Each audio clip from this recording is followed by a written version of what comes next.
Hey, ladies and gentlemen, welcome back to Dylan's Daily Show or redlinemedia.org. You could be watching this show on either one of those two platforms. We've got YouTube, which is Dylan's Daily Show, website, obviously, redlinemedia.org. So if you're watching that, welcome to the show. This is the Two Savage for Democrats show, episode 7, not to be confused with the Two Savage for Democrats podcast, which is we just hit actually episode 200 yesterday, so we just celebrated episode 200, which is pretty cool. I've been doing that for a while. But we got a lot to talk about today. We're going to be talking about an interesting poll, which is very shocking, showing millennials' support for socialism and communism, which is just absolutely stunning. And then we've got Trump calling to end the diversity visa program. We're going to talk a little bit about diversity and the problems that come with diversity and the good things that come with diversity. So there's a lot to cover here on the show today, but we're going to start off talking about Snoop Dogg's new album cover. Snoop Dogg's new album cover. Now, I don't have a lot to say on this. I just, it's big in the news right now, and a lot of people are talking about it, so I wanted to show it on the show. So I'm going to put up on the screen here Snoop Dogg's album cover, and as you can see, Make America Crip Again, all right? And obviously, it shows a dead Donald Trump. It depicts a dead Donald Trump. Now, it's actually not actually Donald Trump dead, and then you can see Snoop Dogg right there holding, I think that's a cup. I thought it was a phone, but now I'm seeing it more as a cup. And he's, consuming, obviously, some sort of beverage. But the tag on his foot there says Trump, and so it's obviously depicting a dead Donald Trump. Wow. This is totally hypocritical for me. Because, Donald Trump is obviously president of the United States. Obviously, Snoop Dogg has the right to do this. He's free speech. He can do this if he wants, and obviously he's, utilizing those rights to do this. But could you imagine if a conservative celebrity, say Kid Rock or something of that nature, came out or somebody of that nature, I should say, came out and had an album cover that depicted a dead Obama? It was like Make America Great Again, had a picture of dead Obama. I mean, it would be insane. I mean, the outrage would be absolutely insane. People would lose it. But it's totally fine when Snoop Dogg does it with Trump because people, Trump's just a bad president. Trump's an evil person. This is the main problem that Donald Trump has been having as president. He is trying very hard, Donald Trump, and I think that, the mainstream media and the left in general, they're not giving him a chance to lead. And they're almost like wishing for his failure. They want Donald Trump to fail as president of the United States, which is completely stupid because they live in the country too. If Donald Trump fails, the whole country fails and they fail. So it's just, I don't have too much to say about the Make America Crip Again, because I could sit here and I could rant about it, and I could rant about how celebrities, in their own world, they need to deal with their problems. Hollywood is falling apart. Obviously, Snoop Dogg has his major issues, and just, the rap culture in general, a very flawed culture, a very violent culture. But I'm not going to sit here and rant about that. There's other stuff we got to get to on the show. I just wanted to showcase the album cover because it's obviously very controversial right now, and a lot of people are talking about it. But anyway, let's move on to talk about millennials and socialism and communism, because I was looking through the news today getting topics, and this stuck out to me. So, it was massive, this poll, and it scares me because these are the people, like, millennials are next in line to kind of take over. You've got the millennials, and then you've got Generation Z. And this poll, I'm even more proud of Generation Z than I was before. By the way, Generation Z is like the most conservative generation. They're very, very conservative, very, very, traditionally American. They love this country, and they love conservatism, and they love liberty, and I love that about them. And then you've got the millennials who are just as liberal, just scum. And, okay, I shouldn't call them scum. Probably shouldn't call them scum. But they're completely liberal, and it's insane. So we're going to read this poll here. So according to the latest survey from the Victims of Communism Memorial Foundation, which is a DC-based nonprofit, 1 in 2 millennials say that they would rather live in a socialist or communist country than a capitalist democracy. What's more, 22% of them have a favorable view of Karl Marx, and a surprising number see Joseph Stalin and Kim Jong-un as heroes. 22% of millennials, of people that took the poll, have a favorable view of Karl Marx, and they see Joseph Stalin and Kim Jong-un as heroes. Kim Jong-un, his population is starving to death in North Korea, but hey, he's a hero. Starving to death. Joseph Stalin killed tens of millions of people in the Soviet Union. Terrible example of communism. But I mean, it was normal. I hate that argument. So there wasn't real communism. It wasn't real communism. That was not real communism. If I were to take over that, then we would see real communism. No, the Soviet Union was an example of communism. In fact, it was the one that was trying to be spread around the country during the Cold War. The Soviet Union was pushing for communism back then. And obviously people were dying. But, communism has accounted for over 93 million deaths since its birth. 93 million. That is a astronomical number. I mean, it's insane. 93 million. Communism has never worked. Socialism has never worked. There's Venezuela right now. If you just turn on the news, Google Venezuela. It's insane. People are starving to death. People are eating garbage. I just put up a video on my Instagram page, which, I can play for you guys right now if I can pull it up here. We can play the audio from it. It's a guy that lives in Venezuela talking about, living in a communist country and what it's like to live in a communist country. Let's see if we can play that right now. It's a Venezuelan economist explaining how socialism is killing his country. So I'm just gonna play the video here. You're gonna be able to listen to the audio on the show. So let's listen to this really quick. Let's let him explain it, because I'm sick. You've got the communists in this country, or the socialists in this country, the millennials, talking about how great socialism is, and so you hear it from them. But this is somebody who actually lives the socialist system, who lives in a socialist system. We're gonna hear him kind of talk about what it's like to live there. So let's listen to this really quick. What are the results of the socialism in Venezuela? Well, highest level of inflation and scarcity of our history. Actually, you know what I think I can do here for you guys? I think I can put this on the screen so you guys can see what's going on and actually see the clip here. Let's do that. Let's put this on the screen. Hopefully it works. So you can see what he's saying. Now, again, I posted this on my Instagram page, which is 2_savage_4_Democrats. I hope this shows up here. Ah, there it is. Perfect. Okay. So I'm going to play this for you guys. This is obviously Venezuelan economist explains how socialism is killing his country. Let's play this right here. What are the results of the socialism in Venezuela? Well, highest level of inflation and scarcity of our history.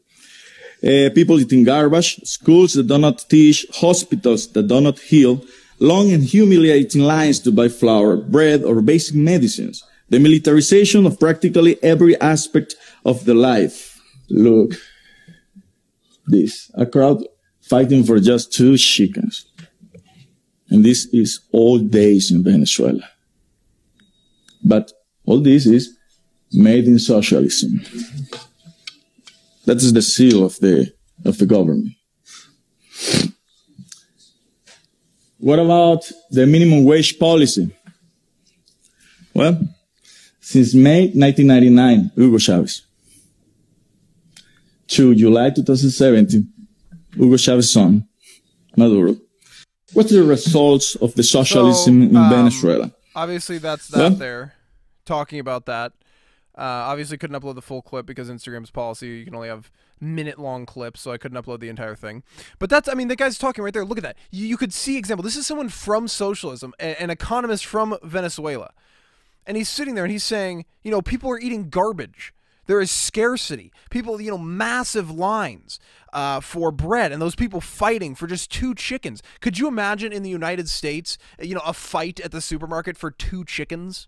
No, absolutely not. Because what socialism does, and we don't have to get into an entire thing here, but what socialism does is government essentially controls everything. And as we've seen, government is very, very, very inefficient. Very, very, very inefficient because there's no competition. When there's just the government, there's nothing for it to compete with. And competition makes things more, easily accessible for individuals. It forces companies. So if Walmart is the only, superstore with selling all of their products, and there's no Target and there's no, whatever you have in your city and kind of comparison to Walmart where you can buy things, then Walmart would have no competition. It wouldn't drive prices down. The prices would skyrocket. Could you imagine if the government was the only grocery store in the country? Prices would be absolutely insane because there would be no competition. against that. But when you have competition, you know, Target all of a sudden rolls in and says, hey, I'm going to sell the same stuff Walmart sells. I'm going to sell it at a lower price. Walmart says, hey, wait a minute. More people are going to Target now because, you know, we're selling things at a higher price than them. Maybe we should lower our prices too. And then all of a sudden you can get access to this amazing quality stuff for low prices. And that's what happens as a result of competition. And when you have the government controlling everything, there is no competition. It's just the government. It's just the government. And you're seeing it in education. You're seeing it in education. We've got Common Core. And I did a whole video. In fact, I want you to go to my YouTube channel, Dylan's Daily Show, and watch my video I did 6-7 months ago called The Cost of Unintelligence, where I broke down education. And I looked at some statistics, and I was like, look, the kids graduating from government education, brutal test scores, not really being that efficient as a form of education. The government is a form of education. But if you look at that private education and Catholic schools and things like that, test scores are going up. Test scores are amazing. And you're seeing that across the board. Again, go to my YouTube channel, Dylan's Daily Show, and check that out there. But these millennials, these people, and we'll go on and continue with the poll because it gets even more insane. These people don't understand. They reap the benefits of a capitalist system. They reap the benefits of living in this country, but they don't truly understand. If you were to send some of these people to Venezuela and live in Venezuela, because that's, I mean, blowing up socialism right now, terrible, right? If you were to send them there and live in this environment, they would have a massive change of heart. I mean, it's insane. Now, I get it, right? You want the human instinct is to help everybody. And that's kind of what socialism, communism is rooted in. Communism and socialism are essentially the same thing. Vladimir Lenin said the goal of socialism is communism. If you don't recall that quote, you can look it up and see it for yourself. But you know, it's hey, you know, let's help the poor people. Let's make sure that everybody's paying their fair share. Let's make sure that everybody's living fair. But the problem is you can't ensure that everybody's living in a fair system. Now, I've said on numerous occasions, population has a lot to do with whether socialism will work in your country. If you have a country with a very small population, the government can afford to provide these people with free healthcare and can afford to provide these people with free education because the population is so small. But the United States has a population of over 300 million people, ladies and gentlemen. Over 300 million people. We can't afford to be providing this many people with free healthcare, free education, free this, free that, free this, free that. It just drives us into debt. And as you've seen, as the government has expanded and the government has grown, the debt has increased. I mean, our debt is reaching 20 trillion. And Donald Trump, you know, the Senate just passed, and the House just passed that $4 trillion budget. It's going to go up even more. I mean, it's just insane. It's just insane. As the government grows, the debt increases because it's trying so hard to provide for all of these people, and it just can't do it. It just cannot do it. But let's continue with the poll here. In the survey, which was conducted by the research and data firm YouGov, found that millennials are the least knowledgeable generation on the subject, with 71% failing to identify the proper definition of communism. So not only do they support communism, they don't even know what the hell it is, right? I mean, they're like, oh, you know, yeah, of course I support communism. Of course I hate capitalism. Evil capitalism. Let's switch to a communist system. Yeah, but what is communism?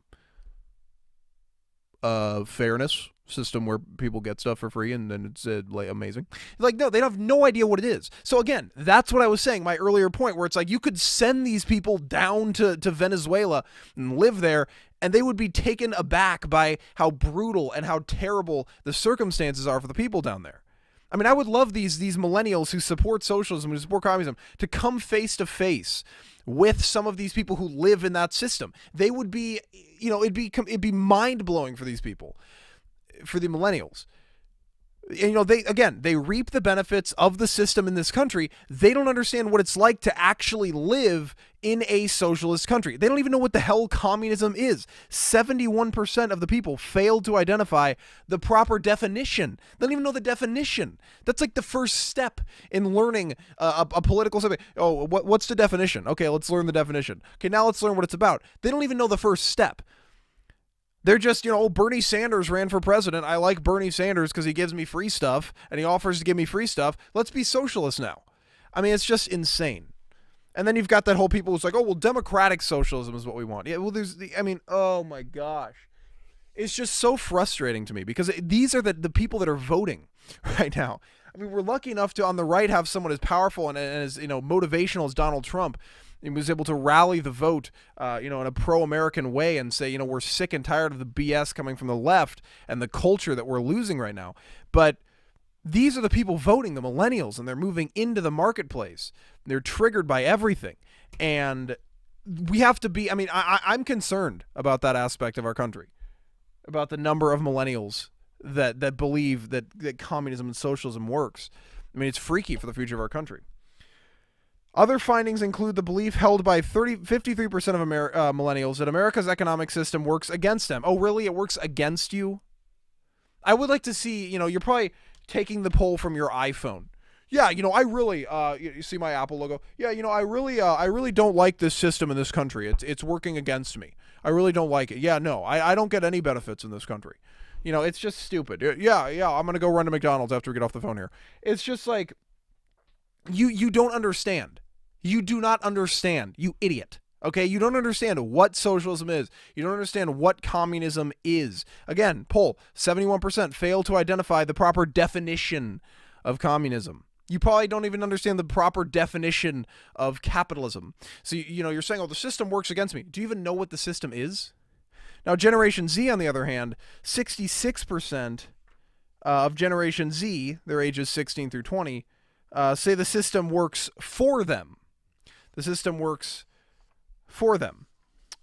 When it comes to the wealth divide, Americans seem to be on the same page, with 80% saying it's a serious issue, up from 78% a year ago. They also mostly agree, 68%, that the highest earners don't pay their fair share. Now, I've got some interesting statistics on that I want to read off for you guys, because this is a common misconception coming from the left, that people don't pay their fair share of taxes. Bernie Sanders, the people are not paying their fair share, the top 1%, the top 1/10 of 1%, they're not paying their fair share. That's, a common misconception. So I've got some statistics from the taxfoundation.org here. And these are the Internal Revenue Service, the IRS, has released new data on individual income taxes for calendar year 2014, showing the number of taxpayers, adjusted gross income, and income tax shares by income percentiles. So the share of income earned by the top 1% of taxpayers rose to 20.6% in 2014. They're making a lot of money. Their share of federal income taxes also rose to 39.5%. 39.5% for the top 1% of earners. That seems pretty fair to me. In 2014, the top 50% of all taxpayers paid 97.3% of all income taxes, while the bottom 50% paid the remaining 2.7%. So in 2014, the top 50% paid 97.3% of taxes.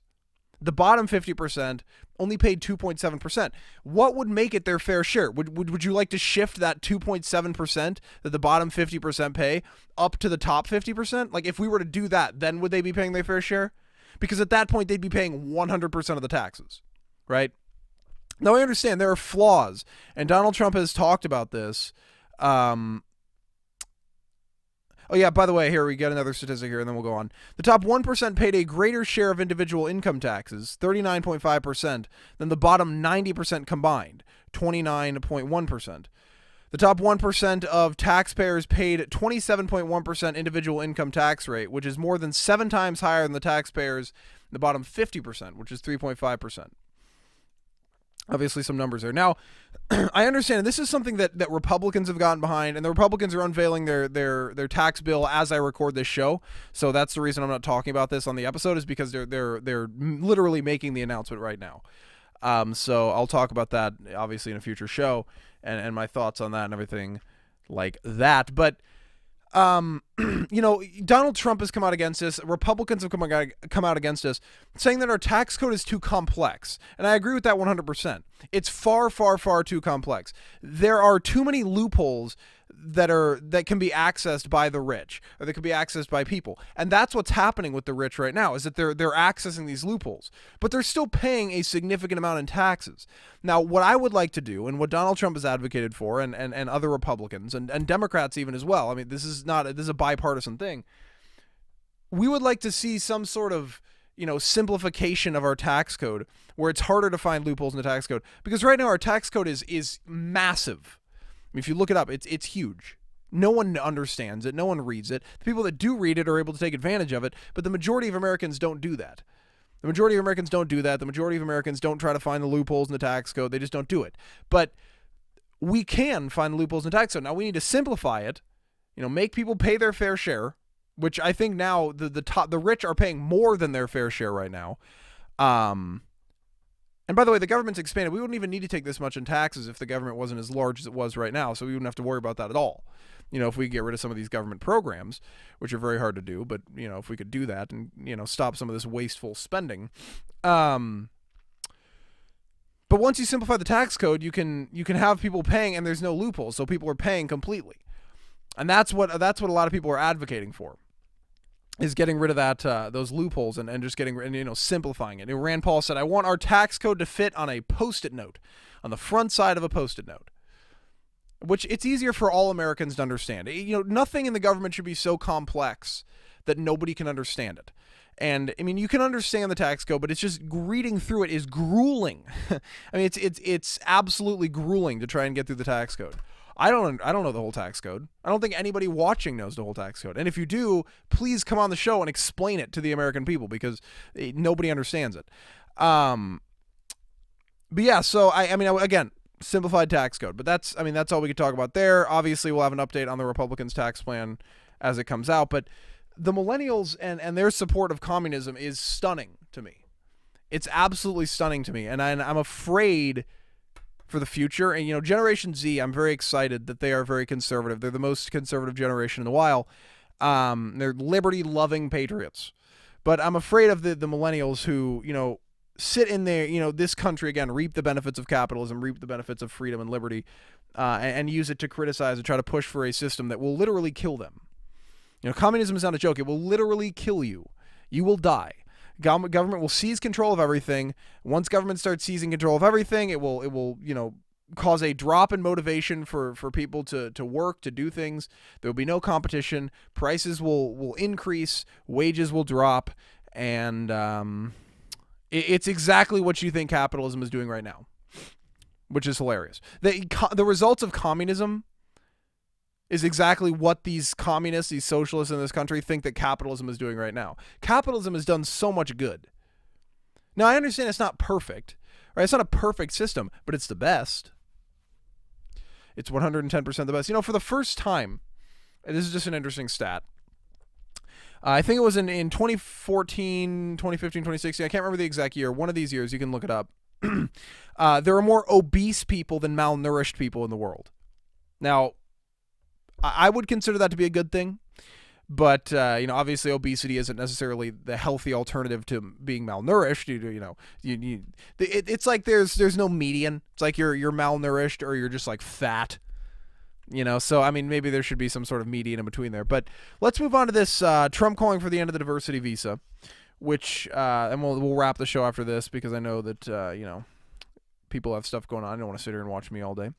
President Donald Trump said his administration is moving immediately to terminate the diversity visa program that allows the alleged New York Islamic terrorist to enter the country, followed by up to 23 people. Quote, "We want a merit-based program. We want to get rid of chain migration," Trump said at the top of a cabinet meeting on Wednesday. He spoke of the Islamic terror attack in New York that killed 8 and wounded 11 others. At least 11 others. The suspect came from Uzbekistan in 2010 under the U.S. Citizenship and Immigration Services Diversity Visa Lottery Program. Trump added that the suspect, and I'm not even going to try to pronounce his name, I did yesterday on the show, so if you want to see that failed attempt, you can go do that, was the, quote, primary point of contact for 23 people that came in potentially came in with him. That's not acceptable. He clarified that the 23 is a preliminary number. Now let's talk about how we should accept immigrants into this country, because this is something it's very controversial, and this is something that a lot of people talk about, and I just kind of want to offer my 2 cents on this. Being a U.S. citizen is a privilege. Being a U.S. citizen, you're not guaranteed citizenship to this country. Not anybody in the world can just decide, hey, I want to go live in the United States. You are not granted just like the right to live in this country. It is a privilege. We give you permission to live in this country, right? And a lot of people advocate for, there's people who want to just bring as many people as possible into the country. A lot of people on the left, open borders, just let anybody come in because immigration is good.